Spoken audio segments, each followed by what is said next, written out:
MTV news Kannada ವಾಹಿನಿಗೆ ಸ್ವಾಗತ. ಲಿಂಗಸಗೂರ ಪಟ್ಟಣದಲ್ಲಿ 7 ಪತ್ರಿಕಾಗೋಷ್ಠಿಯಲ್ಲಿ ವಿಧಾನಸಭಾ ಕ್ಷೇತ್ರದಲ್ಲಿ 2023 ವಿಧಾನಸಭಾ ಚುನಾವಣೆಯಲ್ಲಿ ಕಾಂಗ್ರೆಸ್ ಅಭ್ಯರ್ಥಿ ಮಾಜಿ ಶಾಸಕ ಡಿಎಸ್ ಹುಲಿಗೇರಿ ಸೋಲಿಗೆ ಬಯ್ಯಾಪುರ ತಂದೆ ಮಗ ಜೋಡಿ ನೇರ ಕಾರಣ ಅಂತ ಬ್ಲಾಕ್ ಕಾಂಗ್ರೆಸ್ ಅಧ್ಯಕ್ಷ ಗೋವಿಂದ ನಾಯ್ಕ ಆರೋಪ ಮಾಡಿದ್ದಾರೆ. ಜಿಲ್ಲಾ ಪಂಚಾಯತ್ ಮಾಜಿ ಚುನಾವಣೆಯಲ್ಲಿ ಅಧ್ಯಕ್ಷ ಸ್ಥಾನಕ್ಕೆ ಯಾರೋ ಮೋಸ ಮಾಡಿ ಪಮಾಯ ಮುರಾರಿ ಅವರನ್ನ ಹೊರಗಿಟ್ರೆಂದು ಮರೆಯದೆ ನಮ್ಮ ಹಾಗೂ ಹುಲಗೇರಿ ವಿರುದ್ಧ ಪಮಾಯ ಮುರಾರಿ ಮಾತನಾಡುವುದು ಸರಿಯಲ್ಲ ಎಂದು ಬ್ಲಾಕ್ ಕಾಂಗ್ರೆಸ್ ಅಧ್ಯಕ್ಷ ಗೋವಿಂದ ನಾಯ್ಕ ಆಗ್ರಹಿಸಿದರು. ಪಟ್ಟಣದ ಪತ್ರಿಕಾ ಭವನದಲ್ಲಿ ನಡೆದ ಸುದ್ದಿಗೋಷ್ಠಿಯಲ್ಲಿ ಮಾತನಾಡಿದರು. ಶಾಸಕ ಡಿಎಸ್ ಹುಲಗೇರಿ ಅವರ ಸೋಲಿಗೆ ಅಮರೇಗೌಡ ಬಯ್ಯಾಪುರ ಹಾಗೂ ಶರಣಗೌಡ ಬಯ್ಯಾಪುರ ಅವರು ನೇರ ಕಾರಣವಾಗಿದ್ದು, ಅವರ ಬೆಂಬಲಿಗರು ವಿಧಾನಸಭಾ ಚುನಾವಣೆಯಲ್ಲಿ ಕೆಆರ್ಪಿಪಿ ಪಕ್ಷದ ರುದ್ರಯ್ಯ ಅವರಿಗೆ ಬೆಂಬಲಿಸಿದರು. ಇದರಿಂದ ಅಂತಿಮ ಕಾಂಗ್ರೆಸ್ ಅಭ್ಯರ್ಥಿ ಡಿಎಸ್ ಹುಲಗೇರಿ ಅವರಿಗೆ ಸೋಲಾಯಿತು. ಸೋಲಿಂದ ಎದೆಗುಂದದೆ ಕಾಂಗ್ರೆಸ್ ಪಕ್ಷದ ಅಧಿಕಾರಕ್ಕೆ ಬಂದಿದ್ದು ತಾಲೂಕಿನಲ್ಲಿ ನಿರಂತರವಾಗಿ ಪಕ್ಷ ಸಂಘಟನೆ ಮಾಡುತ್ತಾ ಮುಂದುವರಿತಾ ಇದ್ದಾರೆ ಎಂದು ತಿಳಿಸಿದರು. ಇದನ್ನ ಸಹಿಸದ ಬೆರಳೆಣಿಕೆಯ ಕಾಂಗ್ರೆಸ್ ಮುಖಂಡರು ಹುಲಗೇರಿ ಅವರ ವಿರುದ್ಧ ಇಲ್ಲಸಲ್ಲದ ಆರೋಪಗಳನ್ನು ಮಾಡುತ್ತಾ ನಾನು ಆರ್ಎಸ್ಎಸ್ ಮೂಲ ಅಂತ ಕೆದಕುತ್ತಿದ್ದಾರೆ. ನನ್ನ ಮೂಲ ಕೆದಕುವ ಮೊದಲು ಪಮಾಯ ಮುರಾರಿ, ಭೂಪನಗೌಡ, ಡಿಜಿ ಗುರಿಕಾರ್ ಅವರು, ಅಮರೇಗೌಡ ಬಯ್ಯಾಪುರ ಅವರು ಕುಷ್ಟಗಿಯಲ್ಲಿ ಆರ್ಎಸ್ಎಸ್ ಬಿಜೆಪಿ ಮೂಲದಿಂದ ಬಂದವರನ್ನ ಬ್ಲಾಕ್ ಕಾಂಗ್ರೆಸ್ ಅಧ್ಯಕ್ಷರನ್ನಾಗಿ ಮಾಡಿದ್ದನ್ನ ಪ್ರಶ್ನೆ ಮಾಡುವ ಧೈರ್ಯ ತೋರಬೇಕು. ಅವರು ಹೇಳಿಕೊಟ್ಟೆ ಆತ ಮಾತನಾಡುವುದು ಸರಿಯಲ್ಲ ಅಂತ ಎಚ್ಚರಿಸಿದ್ರು. ನೀವು ಮುಂಬರುವ ದಿನದಲ್ಲಿ ರಾಜಕೀಯವಾಗಿ ಸ್ವಂತ ಬುದ್ಧಿ ಉಪಯೋಗಿಸಿ ಮಾತನಾಡುವುದನ್ನ ಕಲಿಯಲಿ. ಪಮಾಯ ಮುರಾರಿ ಅವರು ತಮಗೆ ಆದ ಮೋಸವನ್ನ ಮರೆಯದೆ ಸ್ವಂತ ಯೋಜನೆಯಿಂದ ನಮ್ಮ ಜಿಲ್ಲಾ ಪಂಚಾಯತ್ ಅಧ್ಯಕ್ಷ ಸ್ಥಾನ ಮುರಾರಿಗೆ ಮೋಸ ಮಾಡಿದ್ದು ಮರಿಬಾರದು ಎಂದು ಬ್ಲಾಕ್ ಕಾಂಗ್ರೆಸ್ ಅಧ್ಯಕ್ಷ ಗೋವಿಂದ ನಾಯ್ಕ ಅವರು ಹೇಳಿದ್ದಾರೆ.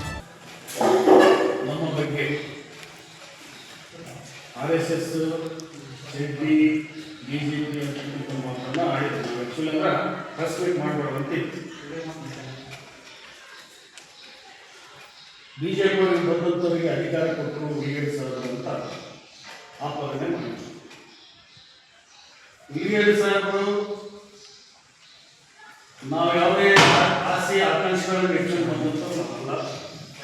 ಹುಲಿಗೇರಿ ಸಾಹೇಬರು ಒಳ್ಳೆ ಮನುಷ್ಯರು, ಅಭಿವೃದ್ಧಿ ಅಧಿಕಾರರು, ಏನಪ್ಪ ಸಣ್ಣ ಪುಟ್ಟ ಕಾರ್ಯಕರ್ತರು ಬುಸುವಂತ ಕೆಲಸ ಮಾಡ್ತಾನ ಒಂದು ಅವ್ರ ಮೇಲೆ ಇಟ್ಟಂತ ನೋಡಿಗಿಸಿ ನಾವು ವಿಶ್ವಾಸ ಇಟ್ಟು ಬಂದಂಥವ್ರು. ನಮಗೆ ಬ್ಲಾಕ್ ಅಧ್ಯಕ್ಷ ಮಾಡ್ರಿ, ನಮ್ಗೆ ಅಧಿಕಾರ ಕೊಡಿ, ನೀವು ಯಾವ ಕೇಳಿದ್ರಲ್ಲ, ನಮ್ಗೆ ರೊಕ್ಕ ರೂಪಾಯಿ ಕೊಟ್ಟು ರಾಜಕೀಯ ಮಾಡಬೇಕಂತ ಅನ್ನೋದು ನಾವು ಒಳ್ಳೆ ಗುಣಗಳನ್ನು ಮೆಚ್ಚಿ ಬಂದಂಥವ್ರು. ಸಮಯ ಸಂದರ್ಭದ ನಂತರ ಅವರು ಏನು ಎಸ್ಟಿಕ್ ಮಾಡ್ಬೇಕಂತ ಉದ್ದೇಶದಿಂದ ಎಲ್ಲರೂ ವಿಚಾರ ಮಾಡಿರ್ಬೋದು. ನಾನು ಮಾಡ್ಬೇಕಂತಾದ್ರೂ ಕೂಡ ನಾವು ಎಲ್ಲದಂತ ನಾವು ಈಗ ಬಂದು ನಮ್ಗೆ ಯಾಕೆ ನೀವು ಯಾರಿಗೂ ಕೊಡ್ರಿ ಎಲ್ಲರೂ ಸರ್ವೆ ಮಾಡಿದ ನಂತರ ಅವ್ರು ವಿಚಾರ ಮಾಡಿ ಕೊಟ್ಟಂತರು. ಅಷ್ಟೆಲ್ಲ ಆದರೂ ಕೂಡ ಇವತ್ತು ಹುಲಿಗೇರಿ ಸಾಹೇಬರ ಬಗ್ಗೆ ಆಪಾದನೆ ಮಾಡುವಂಥದ್ದನ್ನ ಮಾಮಯ್ಯನವರಿಗೆ ಎಷ್ಟು ಸಮಂಜಸ ಅಂತ ನಾನು ಹೇಳ್ತೀನಿ. ಯಾಕಂದ್ರೆ ಯಾಕೆ ಈ ಮಾತು ಹೇಳ್ತೀನಿ ಅಂದ್ರೆ, ಎಲೆಕ್ಷನ್ ಬಿಫೋರ್ 23/3/2023 ಇಸ್ವಿಯಲ್ಲಿ ಎಲೆಕ್ಷನ್ ಬಿಫೋರ್ ಸನ್ಮಾನ್ಯ ಅಮರೇಗೌಡ ಬಯ್ಯಾಪುರ ಸಾಹೇಬರು ಒಬ್ಬ ಬಿಜೆಪಿ ಆರ್ಎಸ್ಎಸ್ ಕಟ್ಟ ಕಾರ್ಯಕರ್ತರ ಕರ್ಕೊಂಡ್ಬಂದು ಬ್ಲಾಕ್ ಅಧ್ಯಕ್ಷ ಮಾಡಿರುವಂಥದ್ದು ತಮ್ಮ ಮುಂದೆ ಯಾರೋ ಚಂದ್ರಶೇಖರ್ ನಾಗವಾಡ ಕೃಷಿ ಕ್ಷೇತ್ರದಲ್ಲಿ. ಇದು ನಮಗೆ ಆದೇಶ ಪತ್ರ ಕೊಟ್ಟಿದ್ದು ಯಾವುದು 15/9/2023. ನಾನು ಪಕ್ಷಕ್ಕೆ ಬಂದು ನಾನು 2 ದಿವಸ ಇರ್ಬೋದು ಬಂದು ಪಕ್ಷಕ್ಕೆ ಕೂಡಿದ ಮೇಲೆ ನನಗೆ ಅಧ್ಯಕ್ಷ ಮಾಡಿದ್ದು, ನಾನೇನು ಕೇಳಿದವನಲ್ಲ. ಆದರೆ ಒಬ್ಬ ಬಿಜೆಪಿಯಲ್ಲಿ ಇರ್ತಕ್ಕಂಥ ಒಬ್ಬ ಕಟ್ಟ ಆರ್ಎಸ್ಎಸ್ ಕ್ಯಾಂಡಿಡೇಟ್ ಕರ್ಕೊಂಡ್ಬಂದು ಇವತ್ತ ಬಯ್ಯಾಪುರ ಸಾಹೇಬ್ ಮಾಡಿದ್ದು ತಪ್ಪೋ ಏನು ಹುಲಿಗೇರಿ ಸಾಹೇಬ್ ತಪ್ಪು ಅಂತ ಅದು ನಾನು ಹೇಳ್ತೀನಿ. ಬಂದಿದ್ದೀನಿ ಇವತ್ತು ತಮ್ಮೆಲ್ಲರಿಗೆ ಇವೆಲ್ಲ ಫೋಟೋಗಳಿದಾವ. ಚಂದ್ರಶೇಖರ್ ಮಾತಾಡ್ತಕ್ಕಂಥವ್ರು ಇದು ಯಾರು ಏನು ಬಯ್ಯಾಪುರ ಅವರು ಮಾಡಿದ ತಪ್ಪ ಏನು ಹುಲಿಗೇರಿ ಅವರು ಮಾಡಿದ ತಪ್ಪ? ಇದನ್ನೇ ನಾವು ಕಂಪ್ಲೇಂಟ್ ಕೊಟ್ಟು ಡಿ.ಕೆ. ಶಿವಕುಮಾರ್ ಸಾಹೇಬರಲ್ಲೇ ಇಲ್ಲದೊಂದು ಆರೋಪನ ಮಾಡಿದ್ವಿ. ಏನ್ರಿ ಈಗ ಬಂದವನ್ನ ಕರ್ಕೊಂಬಂದು ಅಧ್ಯಕ್ಷ ಮಾಡಿದ್ರು. ನಾವು ಕೂಡ ಅವತ್ತ ಡಿ.ಕೆ. ಶಿವಕುಮಾರ್ ಸಾಹೇಬರಲ್ಲಿ ಹೋಗಿ ಇದೇ ಫೋಟೋಗಳು ಕೊಟ್ಟು ತಾವೇ ಆದೇಶ ಮಾಡಿರಿ, ನಾವು ಪಕ್ಷಕ್ಕೆ ಕೊಡಿದ್ವಿ, ಪಕ್ಷಕ್ಕೆ ಬಿಡಲಾರ ತಂದು ಎಲೆಕ್ಷನ್ ಮಾಡಿದ್ರೆ ಎಷ್ಟು ಸಮಂಜಸ ಅಂತ ತಾವೆಲ್ಲರೂ ಇಲ್ಲಿ ಕಾಂಗ್ರೆಸ್ನಾಗಿರ್ತಕ್ಕಂಥವ್ರು ಹೋಗಿ ಶಾಲಾ ಕಣ್ಣು ಮತ್ತೆ ಶಾಣ ಮಾಡುತ್ತಲೇ ಅದೇ ಬಣ, ಮತ್ತೆ ಬೇರೆ ಬಣ ಯಾವುದಿಲ್ಲ, ಚಂಡಿನ ಬಣನೇ ಇತ್ತು ಹೊರತಾಗಿ ಅಲ್ಲಿ ಕಾಂಗ್ರೆಸ್ ಬಣ ಇಲ್ಲ, ತಾವು ಮಾಡಿಕೊಂಡಂತ ಬಣ. ಮತ್ತೆ ಮೇಲತ್ತಾಗಿ ಮಾತಾಡ್ತಾರೆ ಎಲ್ಲ ಗೋವಿಂದ ತೆಗಿಬೇಕು, ನಾವು ಉಳಿಸ್ಬೇಕು. ನೀವು ಉಳಿಸಪ್ಪ, ಯಾರು ಬೇಡ ಜನ ನೋಡಿದ್ರು, ತಾಲೂಕಿನ ಜನ ನೋಡಿದ್ರು. ನಾನೇನಾದ್ರು ಪಕ್ಷಕ್ಕೆ ದ್ರೋಹ ಬಗೆದಿದ್ದೆ, ಪಕ್ಷನ ಕೆಡಿಸಿದ್ದೆ ಅಂದ್ರೆ ನಾನು ನಾಳೆ ರಾಜೀನಾಮೆ ಬಂದು ಹೋಗ್ತೀನಿ.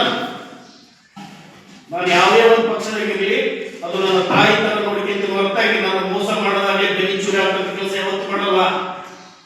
ನಾನು ಮಾನಪುತ್ತಲ್ಲಿ 15 ವರ್ಷಕ್ಕೆ ನಮಗವ್ರಿಗೆ ಸ್ವಲ್ಪ ಮಿಸ್ಟೇಕ್ ಆಯ್ತು, ಸಾಕಪ್ಪ ನಾವು ಕೂಡ ನಾನು ಏನಾದ್ರೂ ಕೆಲಸ ಮಾಡಿದ್ರು ಕೂಡ ನಾನು ಮಾಡಿಲ್ಲ ಅಂತ ಅವರು ಆರೋಪ ಮಾಡ್ತಾರೆ ಒಂದು ದೃಷ್ಟಿಯಿಂದ ಮುಂದಕ್ಕೆ ಹೆಚ್ಚಿನ ನಿಂತ್ಕಿಡೋದಿಲ್ಲ ಅಂತ ಹೇಳಿ ನೇರವಾಗಿ ನಾನು 6 ತಿಂಗಳಿಂದಲೇ ಇವ್ರ ಜೊತೆ ಕಾಂಟ್ಯಾಕ್ಟ್ ಆಗಿದ್ದೆ. ನಾನು ಹುಲಿಗೇರ್ ಸಾಹೇಬರಿಂದ ನಾವೇನಾದ್ರೂ ಹಬ್ಬಕ್ಕೆ ಬಂದಿತ್ತಂದ್ರೆ ಹುಲಿಗೇರ್ ಸಾಹೇಬ್ ಅಷ್ಟು ಮನಸ್ಸು ಹೆಚ್ಚಿಕೊಳ್ಳೋದಿದ್ದಪ್ಪ ಅಂದ್ರೆ ಬ್ಯಾಟ್ರಿ ಹಾಕಿ ಸ್ವಲ್ಪ ತಡ್ಕರಿ ಅದಕ್ಕೂ ಪಾಪ ಎಲ್ಲೋ ಒಂದು ಅಳುತ್ತಿತ್ತು, ನನಗೆ ಟಿಕೆಟ್ ಸಿಕ್ಕಿತ್ತೋ ಇಲ್ಲ. ಹೃದಯ ತಂದು ಬಿಟ್ಟಾರೆ ಇಲ್ಲಿ. ಹೃದಯ ಪ್ರಚಾರ ಮಾಡಿಸಿದವ್ರು ಯಾರು? ಅದ ಪಾಪ ಬಂದು ಕೇಳಾಗಿದ್ದ. ಅದ ಬಂದು ಕೇಳಾಗಿಸಿ ನಮ್ಮ ಒಂದು ದೊಡ್ಡ ಟೀಮ್ ಬರತಕ್ಕಂಥದ್ದು ನಾನು ಮಾನವ ಗೊತ್ತಾದ ಮೇಲೆ ನಾನು ನಿಮ್ಮ ನಂಬಿಕೆಯಿಂದ ಕತ್ತೀನಪ್ಪ, ನಾನು ನೋಡ್ರಿ ಅಂತ ಹೇಳಿದಾಗ ನಾನು ತಲೆ ಹುಡ್ಕೊಂಡು ನನ್ನ ಅವ್ರು ಮನವೊಲಿಸಿದ್ರು. ನಾನೆಲ್ಲ ಬರಲ್ಲ ಸಾಕಪ್ಪ, ನಾನು ಯಾವತ್ತು ಇದ್ದು ನಿಯತ್ತಾಗಿದ್ರಿ, ನಿಯತ್ತಾಗೆ ಹೊರಗೊಮ್ಮೆ 5 ವರ್ಷ ಸೋತು ಕೂಡ ಅವ್ರ ಜೊತೆಗೆ ಇದ್ರಿ, ಮುಂದೆ ಬೇಡ ಸಾಕು, ಮುಂದೆ ನಾವು ಬೇರೆ ಕಡೆ ಹೋಗೋಣ ಅಂತೇಳಿ ನಾವು ತೀರ್ಮಾನ ಮಾಡ್ಕೊಂಬಂದಂತವ್ರು. ನಾವು ಅಲ್ಲಿದ್ಕೊಂಡು ಮತ್ತೆ ನಾವು ಮಾಡಿದ್ರೆ ಬೆನ್ನಿ ಚೂರಾಯ್ತಾರಂತದ್ದು ಅದು ಶಬ್ದ ಬರೋದು ಬೇಡ. ನಾವು ಏನಿದ್ರೆ ಆ ಕಡೆ ಹುಲಿಗೇರ್ ಸಾಹೇಬ್ ಜೊತೆಗೆ ಹೋಗೋದು. ನಾವೇನಾದ್ರು ಹುಲಿಗೇರ್ ಸಾಹೇಬ್ ನಮ್ದೇನು ಡಿಮ್ಯಾಂಡ್ ಏನು ಇಷ್ಟು ರೊಕ್ಕ ಕೊಟ್ಟರೆ ನಾವು ಬರೋ ಇವ್ಯಾವಿಲ್ಲ. ನಾವು ಜೀರೋಲಿಂದ ಬಂದಂತವ್ರು. ನಾವು ಎಲ್ಲಿ ಕೇಳಿದ್ರೆ ನಾನು ನಿಯಂತಾಗಿ ಹೇಳ್ತೀವಿ. ಈ ಸಂದರ್ಭದಲ್ಲಿ ಪ್ರಚಾರ ಸಮಿತಿ ಅಧ್ಯಕ್ಷ ಮಹಮ್ಮದ್ ರಫಿ, ಕಾಂಗ್ರೆಸ್ ಮುಖಂಡ ಮುದುಕಪ್ಪ ವಕೀಲರು, ಎಪಿಎಂಸಿ ಅಧ್ಯಕ್ಷ ಅಮರೇಶ್ ಹೆಸರೂರ, ಉಮೇಶ್ ಐಹೊಳೆರ, ನೀಲಪ್ಪ ಅವರು ಉಪಸ್ಥಿತರಿದ್ದರು. ತಾಜಾ ಸುದ್ದಿಗಾಗಿ ಎಂಟಿವಿ ನ್ಯೂಸ್ 24/7ಗೆ ಸಬ್ಸ್ಕ್ರೈಬ್ ಮಾಡಿ ಮತ್ತು ಬೆಲ್ ಐಕಾನ್ ಅನ್ನು ಒತ್ತಿ. ತಪ್ಪದೇ ಲಿಂಕ್ ಶೇರ್ ಮಾಡಿ.